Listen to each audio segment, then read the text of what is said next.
Hello everyone. आज का हमारा टॉपिक है एथेरोस्क्लेरोसिस। तो एथेरोस्क्लेरोसिस क्या होता है? It is formation of plaque in the arteries. ये प्लाक फॉर्मेशन हो जाता है आर्टरीज में, मींस जिसकी वजह से जो आर्टरी है वो थिक हो जाएंगी और हार्ड हो जाती हैं, और वो जो पैसेज है वो नैरो हो जाता है आर्टरी का। ठीक है, दिस इज एथेरोस्क्लेरोसिस। इसको हम क्या बोलते हैं? ASVD, also called ASVD, means arteriosclerotic vascular disease भी बोलते हैं। ऑनसेट इनिशियली जब ये बनना स्टार्ट होता है प्लाक फॉर्मेशन, क्योंकि छोटे छोटे ये ऐसा नहीं है कि 2 दिन में प्लाक फॉर्मेशन हो गया, बहुत ईयर तक की प्रोसेस है वो। तो इनिशियली एसिम्प्टोमेटिक रहता है पेशेंट। सिम्टम कब आने लग जाएंगे? जब पेशेंट को का जो भी आर्टरी में एथेरोस्क्लेरोसिस हुआ है, प्लाक फॉर्मेशन है, वो इतना ज्यादा पैसेज ना रोक दे कि जो भी अफेक्टेड पार्ट है उसमें ब्लड जाना ही बंद हो जाता है। उसके अकॉर्डिंग पेशेंट को सिम्टम आएंगे। तो पेशेंट को पता ही कब चलता है? जब उसको कोरोनरी आर्टरी डिजीज डेवलप हो जाए, स्ट्रोक डेवलप हो, या फिर उसको पेरिफेरल आर्टिकुलर कोई भी डिजीज हो जाए, या फिर कोई भी किडनी प्रॉब्लम हो जाए, तब जाके पेशेंट को सिम्टम डेवलप होने लगते हैं। अब अगर हम बात करें इसके रिस्क फैक्टर की, रिस्क फैक्टर 2 तरीके के हैं, मॉडिफिएबल एंड नॉन मॉडिफिएबल। नाम से ही पता चल रहा है। मॉडिफिएबल जिनको हम थोड़ा मॉडिफाई कर सकते हैं, जिनको हम कंट्रोल कर सकते हैं। जैसे कुछ पेशेंट है जिनकी वेस्टर्न डाइट पैटर्न होता है, एब्डोमिनल ओबेसिटी है, हाइपरटेंशन है, टोबैको स्मोकिंग है, डायबिटीज है, डिसलिपिडीमिया या इंसुलिन रेजिस्टेंस है। ऐसे पेशेंट में एथेरोस्क्लेरोसिस होने के चांसेस ज्यादा है as compare to the normal one.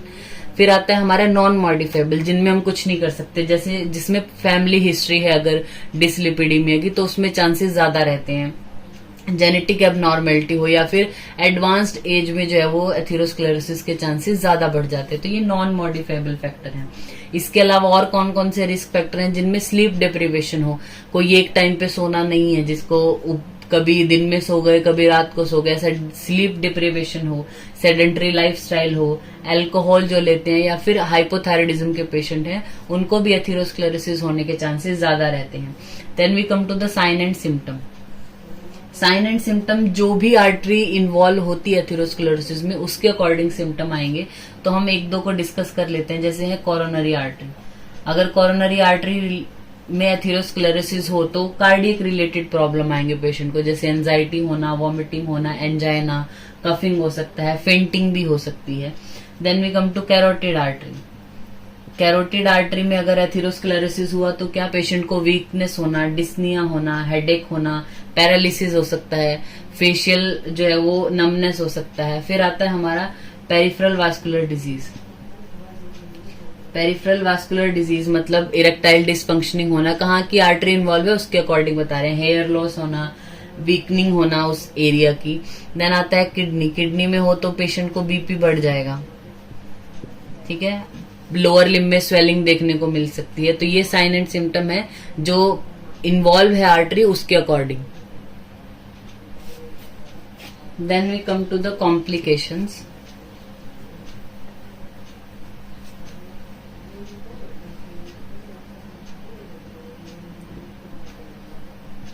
Complication 2 तरीके से होंगी। जो एथेरोमा बना है वो या तो बिल्कुल स्टेबल हो, जो प्लाक फॉर्मेशन है वो क्या है? स्टेबल है। दूसरा, जो प्लाक फॉर्मेशन हुआ है वो रप्चर हो गया है। जो फाइब्रस कैप, जो फाइबर साइड में बने हुए हैं, बीच में लिपिड भरा हुआ है जिसके, वो रप्चर हो गया है। या फिर स्टेबल है, उसके अकॉर्डिंग कॉम्प्लिकेशन होगा। ठीक है, प्लाक फॉर्मेशन अगर स्टेबल है तो ये क्या करेगा? एक्सपेंड करता जाएगा। मतलब जो ब्लड वेसल है उसके पाथ को थोड़ा नैरो नैरो नैरो इस तरीके से धीरे धीरे प्रोग्रेसिवली कम करता जाएगा। तो क्या होगा? ऑक्सीजन सप्लाई नहीं मिलेगी उस पार्ट को। ठीक है, ऑक्सीजन सप्लाई अच्छे से नहीं होगा। तो अगर हम बात करें हार्ट की, हार्ट में क्या होगा इस कंडीशन में? कोरोनरी आर्टरी स्टेनोसिस हो सकता है और स्टेबल एंजाइना मिलेगा ऐसे पेशेंट में, क्योंकि प्लाक क्या है? स्टेबल है। ठीक है, अगर वो रप्चर हो जाता है रप्चर हो गया तो ऐसे पेशेंट में क्या आपको देखने को मिलेगा, जैसे ही रप्चर हुई आर्टरी तो हमारी बॉडी को क्या लगेगा कि कुछ तो डैमेज हुआ है आर्टरी को, तो वहां पे वो थ्रोम्बस फॉर्मेशन करना चालू कर देगी। थ्रोम्बस बना, वो एम्बोलिज्म में कन्वर्ट हो गया, आगे चला गया, या फिर उसने पूरा ही पाथवे रोक दिया, तो उसकी वजह से पेशेंट को एमआई आ सकता है या फिर अनस्टेबल एंजाइना होगा। अनस्टेबल एंजाइना, ये हार्ट की बात की है। प्लाक फॉर्मेशन अगर स्टेबल है तो ये होगा, रप्चर्ड हो गया है तो एमआई और एंजाइना। फिर हम बात करते हैं ब्रेन की। ब्रेन में अगर इस तरीके का स्टेबल प्लाक बना हुआ है तो क्या है, जैसे ट्रांजिएंट इस्केमिक अटैक आते हैं पेशेंट को, मतलब थोड़ी देर के लिए ऐसे बिल्कुल सब कुछ भूल जाता है कि क्या हुआ था, लेकिन वापस से नॉर्मल हो जाता है, क्योंकि ये क्या होता है, ये स्टेबल प्लाक है। तो ये क्या होगा, कभी ये एरिया जैसे स्टेबल है तो इतना है, ब्लड जा रहा है, जितना जाना चाहिए उतना नहीं जा रहा है, तो क्या रिकवर कर लेती है बॉडी फिर से ये प्रोग्रेसिवली बढ़ता चला जाएगा तो और कंडीशन वर्स हो जाती है। तो इनिशियली टीआई ये होता है। देन अगर हम बात करें वो रप्चर हो गया तो पेशेंट को सेरिब्रोवास्कुलर एक्सीडेंट यानी स्ट्रोक आ सकता है पेशेंट को। देन हम बात करते हैं पेरिफेरल आर्टरीज की। पेरिफेरल आर्टरीज में क्या, अगर अयोर्टा इन्वॉल्व है तो आयोर्टिक एन्यूरिज्म हो सकता है। लेग में इन्वॉल्वमेंट हो तो पेरिफेरल वैस्कुलर जो भी डिजीज है वो सारी आ जाएंगी। बॉवल है तो बॉवल इन्फेक्शन भी हो सकता है। Then we come to the diagnosis, कैसे हम इसको डायग्नोस करें। तो इनिशियल स्टेज में तो क्या हम पेशेंट को लिपिड प्रोफाइल ही कराते हैं, और अगर डिसलिपिडीमिया हो तो फिर उसको हेल्दी डाइट एडवाइस करना, ये सब करते हैं। तो पहले क्या, आप पेशेंट को लिपिड प्रोफाइल कराने को बोलोगे, ठीक है। स्ट्रेस टेस्टिंग कराते हैं, एंजियोग्राफी करा सकते हैं, कोरोनरी कैल्शियम स्कोरिंग करा सकते हैं सीटी के द्वारा, कैरोटिड टीएमटी करा सकते हैं, सॉरी आईएमटी, इंट्रावेस्कुलर यूएसजी करा सकते हैं, HbA1c, सीआरपी चेक कराना पेशेंट का, लिपिड प्रोफाइल कराना, ये सब इन सब चीजों से डायग्नोज होगा। मतलब वो डिपेंड करता है, हमें एक्चुअली एथेरोस्क्लेरोसिस का इनिशियली नहीं पता चलता है, आपको इनिशियली पता चलेगा सिर्फ डिसलिपिडीमिया। डिसलिपिडीमिया की स्टेज में ही इसको ट्रीट करना है, वरना ये सब कॉम्प्लिकेशन जो है वो हो सकती है पेशेंट को। फिर हम आते हैं इसके ट्रीटमेंट पे।